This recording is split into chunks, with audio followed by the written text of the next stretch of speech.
할렐루야. 오늘도 너희 대대로 지킬 영원한 규례라 하는 제목으로 7번째 시간입니다. 레위기 3장 6절 17절 말씀을 제가 봉독합니다.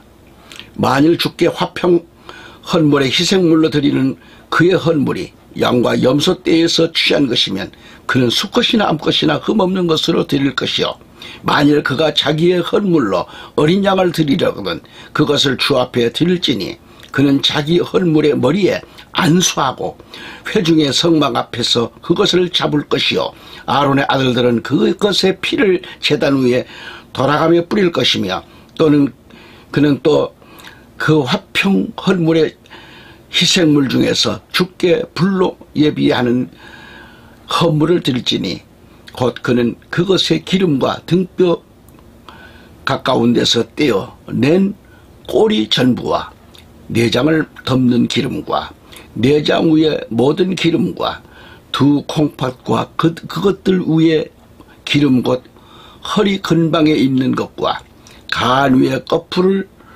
콩팥들과 함께 취할 것이요, 제사장은 그것을 제단 위에서 태울지니 그것은 불로 예비하여 주께 드리는 헌물의 음식이니라. 만일 그의 헌물이 염소이면 그는 그것을 주께 주 앞에 드릴지니 그는 그것의 머리에 안수하고 회중의 성막 앞에서 그것을 잡을 것이요, 아론의 아들들은 그것의 피를 제단 위에 돌아가며 뿌릴 것이며, 그는 그 중에서 자기의 헌물 즉 불로 예비하여 주께 드리는 헌물을 드릴지니라. 곧 그는 내장을 덮는 기름과 내장 위의 모든 기름과 두 콩팥과 그것들 위의 기름 곧 허리 근방에 있는 것과 간 위의 거풀을 콩팥들과 함께 가져갈 것이요, 제사장은 그것들을 제단 위에서 태울지니 그것은 불로 예비하는 헌물의 음식이요 향기로운 냄새라. 모든 기름은 주의 것이니라. 너희는 기름이나 피를 먹지 말라. 그것은 너희 모든 처소에서 너희 세대들을 위하여 영속하는 법규가 될지니라. 아멘. 할렐루야. 전국에서 해외에서 오늘도 이 방송을 구독해 주신 애청자 여러분, 오늘도 주님의 은혜의 날입니다. 기쁨과 소망으로 하루의 삶을 우리 예수님과 함께 하시기를 기원합니다. 지난 시간에 이어서 레위기 3장 6절 17절 말씀을 주제로 너희 대대로 지킬 영원한 규례를 말씀드리면서, 부제로는 하나님의 법대로 제물을 삼아 잡아드려야 한다는 그런 말씀을 선포하면서 은혜 나누기를 축복합니다. 지난 시간 우리는 뭐죠? 하나님의 언약의 소금에 대해서 말씀을 상고하면서 번제와 소제와 화목제에 대한 말씀으로 우리 주님의 은혜가 충만했었습니다. 오늘은 먼저 본문을 중심으로 너희 대대로 지킬 영원한 규례에 대해서 말씀을 선포하기를 원합니다. 자, 첫째는 예수 그리스도는 뭐예요?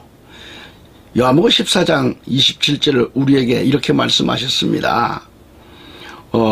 요한복음 14장 27절 한번 펼쳐보시면, 내가 너희에게 평안을 남기노니 곧 나의 평안을 너희에게 주노라. 세상에 주는 것과 달리 내가 너희에게 주노니 너희는 마음에 근심하지도 말고 두려워하지도 말라. 아멘. 이렇게 말씀하셨습니다. 그런데 우리에게도 이러한 화평이 계속 지속되지를 못하고 있다는데 참 문제가 아닐 수 없습니다. 내가 너희에게 평안을 남기노니 그렇게 하셨어요.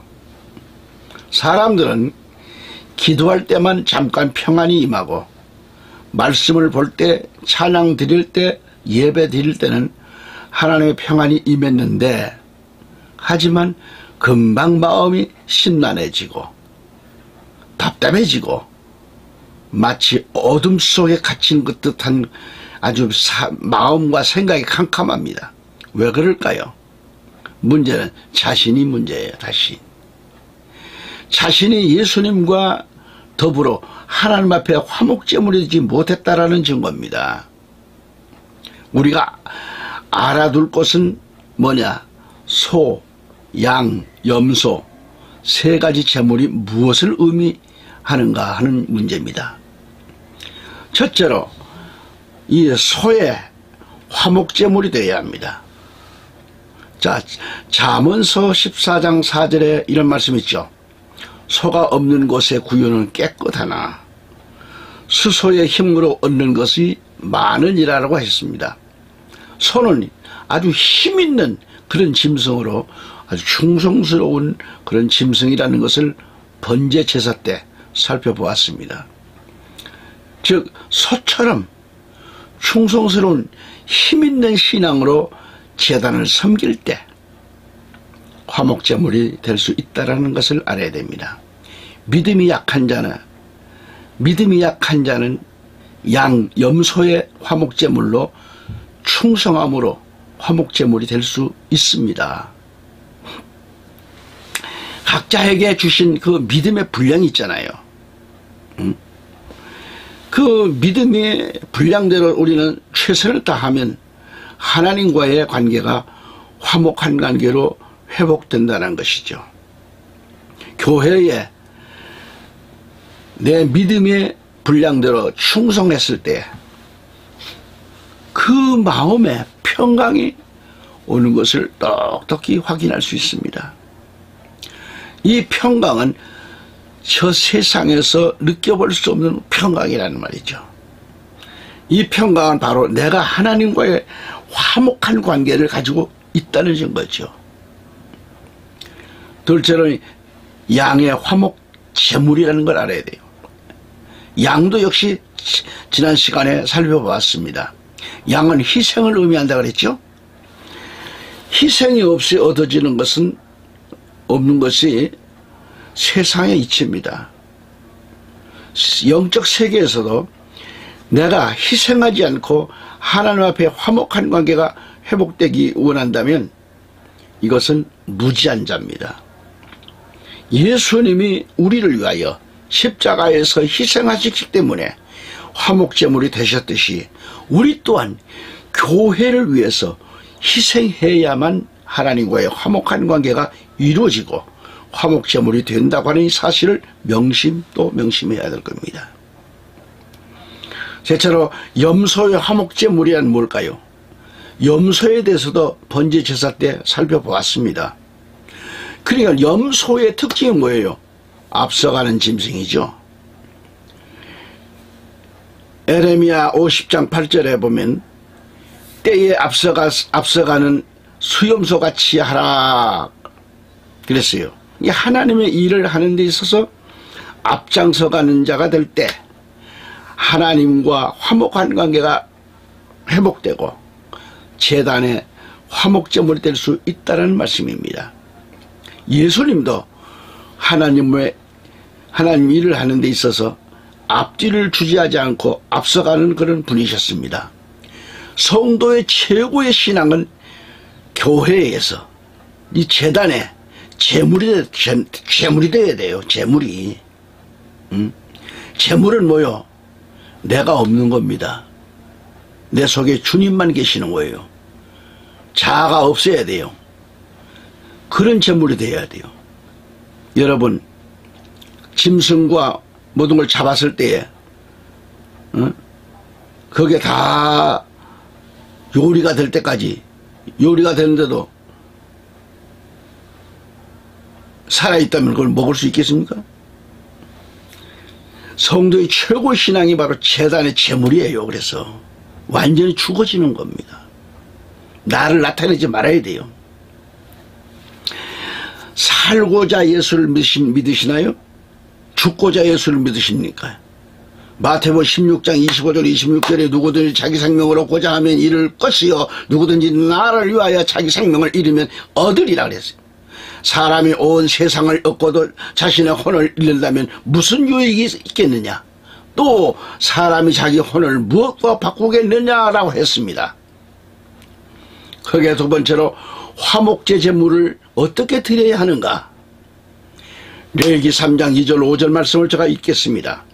그는 자기 헌물의 머리에 안수하고 회중의 성막문에서 그것을 잡을 것이요 아론의 아들들인 제사장들은 그 피를 제단 위에 돌아가며 뿌릴 것이며 그는 또 그 화평 헌물의 제물 중에서 주께 불로 예비하는 헌물을 드릴지니 곧 그는 내장을 덮는 기름과 내장 위의 모든 기름과 두 콩팥과 그것들 위의 기름 곧 허리 근방에 있는 것과 간 위의 거풀을 콩팥들과 함께 취할 것이요 아론의 아들들은 그것을 제단에서 태우되 불 위에 있는 나무 위에 태우는 희생제물의 제물 위에서 태울지니라. 그것은 불로 예비하여 주께 향기로운 냄새로 드리는 헌물이니라 그랬습니다. 마태복음의 16장 26절에 가보면은 사람이 온 세상을 얻고도 자신의 혼을 잃는다면 무슨 유익이 있겠느냐. 또 사람이 자기 혼을 무엇과 바꾸겠느냐. 아멘. 그러니까 화목제 제물이 될 정도로 신앙이 성숙한 자들이 하나님께 제물 드리는 방법을 몰라서 화목제물이 되지를 못하는 경우가 너무 많습니다. 제물 된다라는 것은 이것도 중요하지만은 제물을 하나님께 드리는 방법 또한 중요합니다. 번제, 소제, 화목제에서 거듭 강조되는 그 말씀 중에서 하나가 바로 주께 향기로운 냄새로 드리는 헌물이라고 했습니다. 헌물. 우리가 수고하고도 하나님께 향기로운 냄새로 드리는 자가 되지를 못하면 이것은 헛수고 아닌가. 다시 말씀드리면 자, 화목제 드리는 방법을 7가지로 좀 요약해 봅니다. 첫째는 성막문입니다. 개혁성경은 희망문이라고 했죠. 성막문에서 그것을 잡을 것이요 그랬죠. 장소는 바로 교회를 가리킵니다. 또 두 번째는 그 피를 제단 위에 들어가며 이렇게 돌아가면서 제단 위에 돌아가면서 뿌린다 그랬어요. 제단을 돌면서. 그것은 충성심을 가리킵니다. 셋째로 기름을 드리라는 것은 성령의 인도함을 가리킵니다. 넷째로 제단 위에서 불태우라는 것은 성령 충만함을 태우는 거죠. 다섯째로 가슴은 요제로 드리라는 것은 화목을 가리킵니다. 레위기 7장 30절에 불로 예비하여 주께 드리는 헌물을 자기 손으로 가져올지니 곧 그는 그것 즉 그 기름과 가슴을 가져와 그 가슴을 주 앞에서 흔들어 요제 헌물로 삼고라고 했습니다. 오른쪽 어깨를 거저로 드리라는 것은 제사장 몫입니다. 여섯째로 레위기 7장 32절에 또 너희는 오른쪽 어깨를 제사장에게 주어 너희 화평 헌물의 희생물의 거제 헌물로 삼을지니라고 했습니다. 여기서 말한 거제란 상하로 우알로 흔들어 드리는 것을 가리킵니다. 제물을 흔들어 드려요. 우알로 이렇게 들었다 놨다 이렇게 드린 것은 제사를 집행하는 제사장 몫입니다. 또 7번째로 자기 화평 희생의 제물 중 고기는 그것을 드리는 그날에 먹으라 했어요. 먹을 것이며 조금이라도 남기지 말라.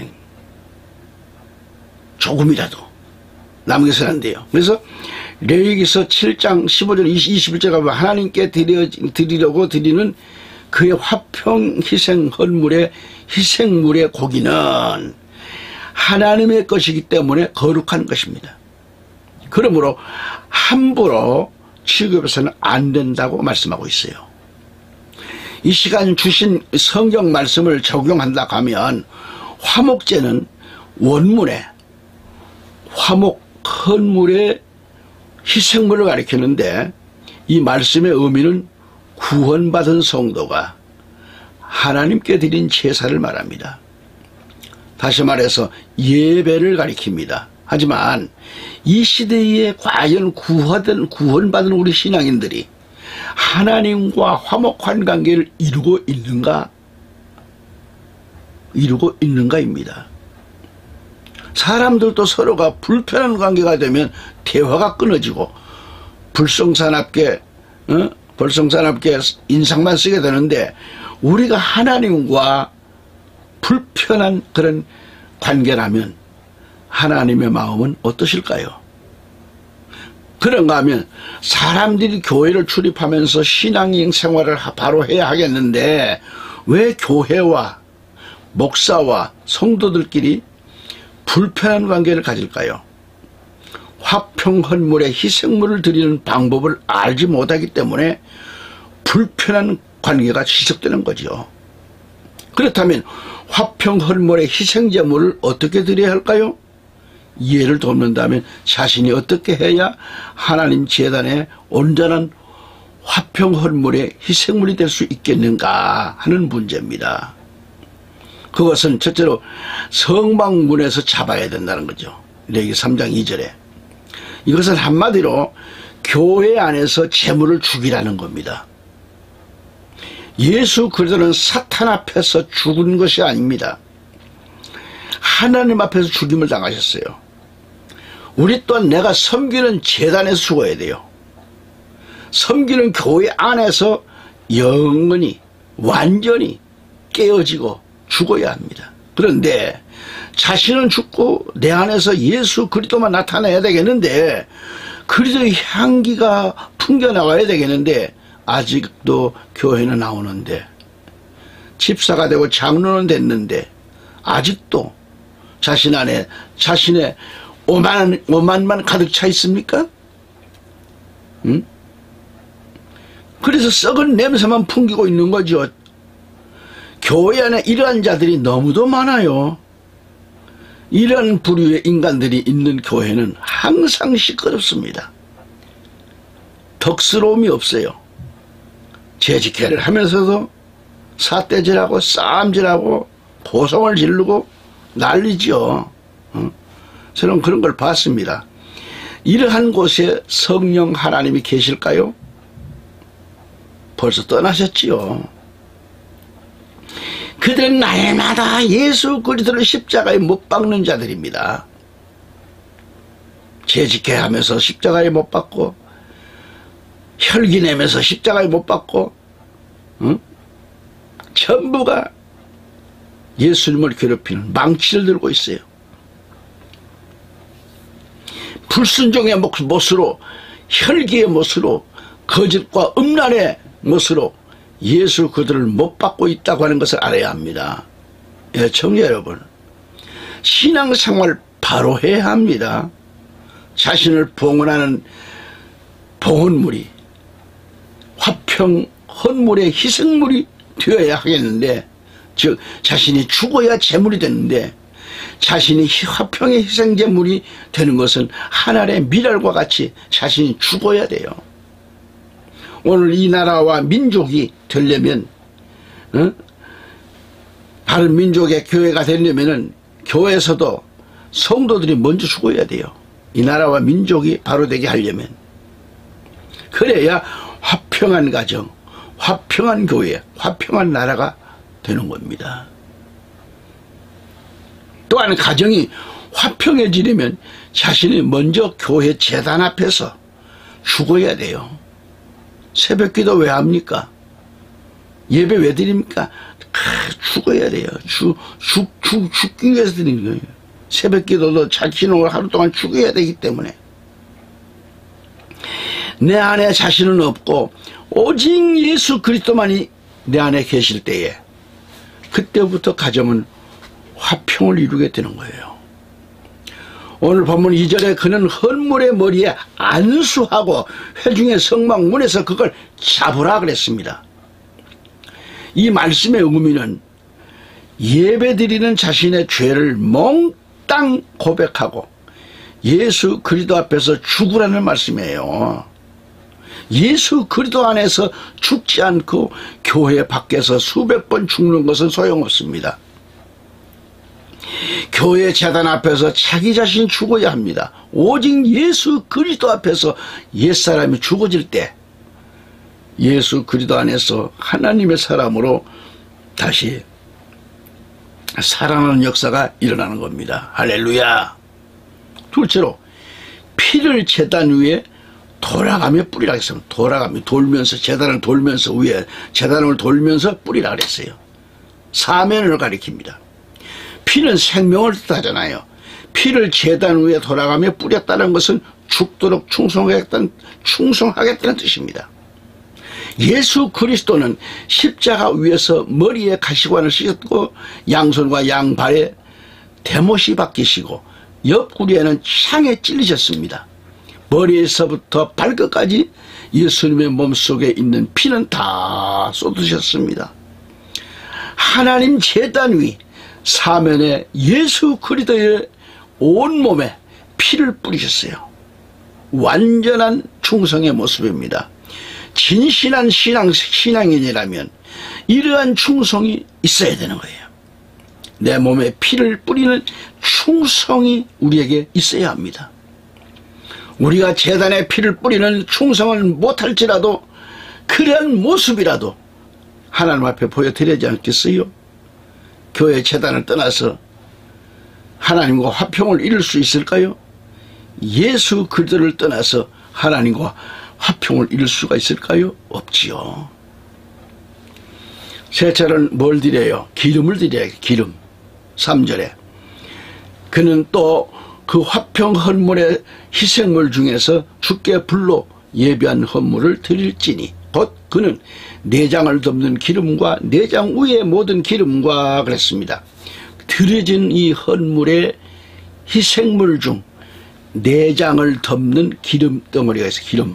기름과 또 내장 위의 모든 기름만 이렇게 골라서 하나님께 드려야 합니다. 기름은 뭘 가리켰다 그랬죠? 성령을 뜻하므로 우리가 성령의 인도함을 받아야만이 화평 헌물의 희생물이 된다 그런 얘기입니다. 만약 육체의 소욕을 인도받으면 제단 제물이 될 수가 없습니다. 갈라디아서 5장 17절에 이렇게 말씀했지요. 육신은 성령을 대적하여 욕심을 부리고 성령은 육신을 대적하나니 이 둘이 서로 반대가 되므로 너희가 원하는 것들을 너희가 능히 하지 못하느니라고 하셨습니다.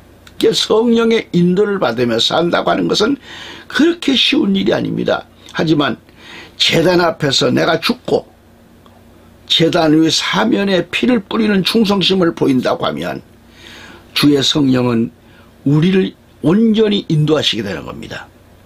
우리를 미혹하는 소리가 난무하는 마지막 때에 우리는 더욱 성령의 인도를 받으며 살아야 합니다. 성령의 인도를 받지 못하면 우리는 악령의 인도를 받을 수밖에 없다고 하는 이 사실을 잊지 말아야 할 것입니다. 네 번째로 단 위에 불살라야 해서 단 위에서 불살라야 돼요. 태우라는 거죠. 레위기서 3장 16절에 가보면 제사장은 그것들을 제단 위에서 태울지니 그것은 불로 예비하는 헌물의 음식이요 향기로운 냄새라. 모든 기름은 주의 것이니라 그랬습니다. 하나님 것입니다. 제단 위의 모든 기름은 주의 것이라고 말씀합니다. 제단 위의 모든 기름은 하나님의 것이라고 했습니다. 그러므로 반드시 불에 태워서 하나님께 드리라는 겁니다. 이렇게 불로 태워서 드리는 제물은 하나님께 뭐요? 향기로운 냄새라고 하셨습니다. 제물을 불로 태워야 화평의 헌물이 되는 것처럼 우리가 성령의 불로 충만 받아야만이 화평 헌물의 희생물이 되는 거예요. 아멘. 세상 충만으로는 제단의 화평 헐물의 희생물이 될 수가 없습니다. 육적인 생각으로 충만한 그런 상태 가지고는 화평 헐물의 희생물이 될 수가 없습니다. 성령 충만하기 위해서는 기도도 중요하지만은 육체의 소욕을 따라가서는 안 된다는 말씀이죠. 육체의 소욕을 받지 않으려면 성령의 인도를 받아야 돼요. 결국 성령 충만은 성령의 인도를 받으며 따르며 살아갈 때 성령 충만한 삶을 살아가는 겁니다. 우리를 성령 충만으로 살게 하신 하나님의 뜻이 무엇일까요? 우리가 하나님 제단에 헌물에 희생물을 만들기 위해서는 성령의 불로 태워야 돼요. 불로 태워야 돼요. 아무리 성령이 충만하다 할지라도 제단의 헌물의 희생물이 되질 않는다면 성도로서의 가치는 없는 겁니다. 그러므로 반드시 하나님 제단의 화평 헌물의 희생물을 불에 태워서 하나님께 향기로운 냄새로 드려야 됩니다. 그래야 화평 헌물의 희생물이 된다는 것을 깊이 깨달기를 바랍니다. 다섯째로 가슴이 나와야 가슴은 요제 헌물로 드리라는 것입니다. 레위기 7장 29절 31절이죠. 이스라엘 자손에게 말하여 이르라. 화평 헌물의 희생물을 주께 드리는 자는 자기의 화평 헌물의 희생물 중에서 자기의 봉헌물을 취하여 주께 가져오되 불로 예비하여 주께 드리는 헌물을 자기 손으로 가져올지니 곧 그는 그것 즉 그 기름과 가슴을 가져와 그 가슴을 주 앞에서 흔들어 요제 헌물로 삼고 제사장은 그 기름을 제단 위에서 태울 것이나 그 가슴은 아론과 그의 아들들의 것이 될 것이니라 라고 했습니다. 아멘. 여기서요 화평 헌물의 희생물입니다. 화평 헌물의 희생물. 하나님과의 화평 관계를 뜻하지만은 사람과 사람 사이에도 화평을 뜻하고 있습니다. 화목하라는 의미죠. 화평. 그런가 하면 여기서 그 기름과 가슴을 가져와 주 앞에서 흔들어 요제 헌물로 삼으라 그랬습니다. 요제 헌물로 드리는 이 가슴 부위의 이 갈비는 불에 태우지 않고 거슬려서 제사장과 그 자손들의 몫이 되게 하라고 그랬습니다. 이렇게 하는 것은 백성들과 제사장 간의 화평을 의미하는 거죠. 제사장은 오늘날 교회의 목사를 의미합니다. 우리가 화평 헌물의 제물, 희생제물이 되기 위해서는 교회의 목회자가 가장 좋은 것을 드려질 때 가장 좋은 것을 드려질 때 화목제물이 될 수 있습니다. 오해는 마세요. 성도들이 목회자에게 가장 좋은 것들을 드리라는 것은 목사가 원해서가 아닙니다. 하나님의 말씀을 대언하는 분으로서 그만큼 목회자를 섬기는 것은 곧 하나님을 기쁘시게 하는 화평이고 화목의 의미가 있다고 보는 겁니다.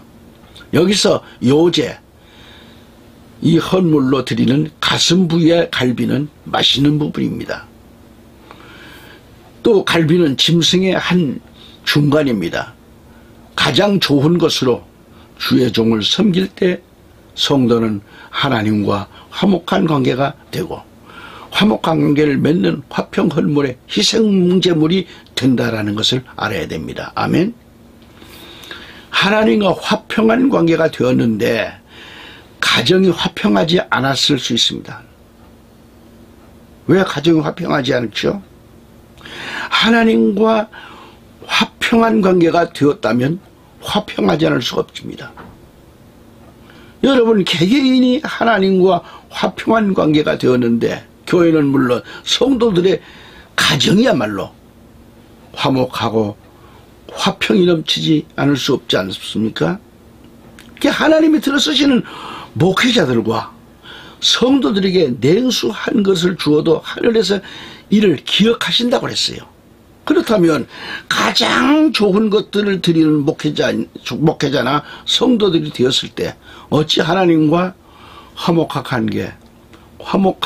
화평한 관계가 이루어졌다는 말이죠.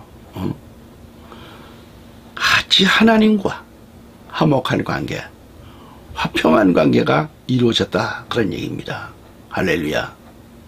오늘도 지금까지 이 시간까지 말씀을 함께 경청해 주신 여러분, 모든 분들 감사드립니다.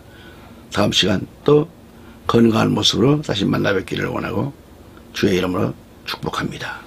감사합니다.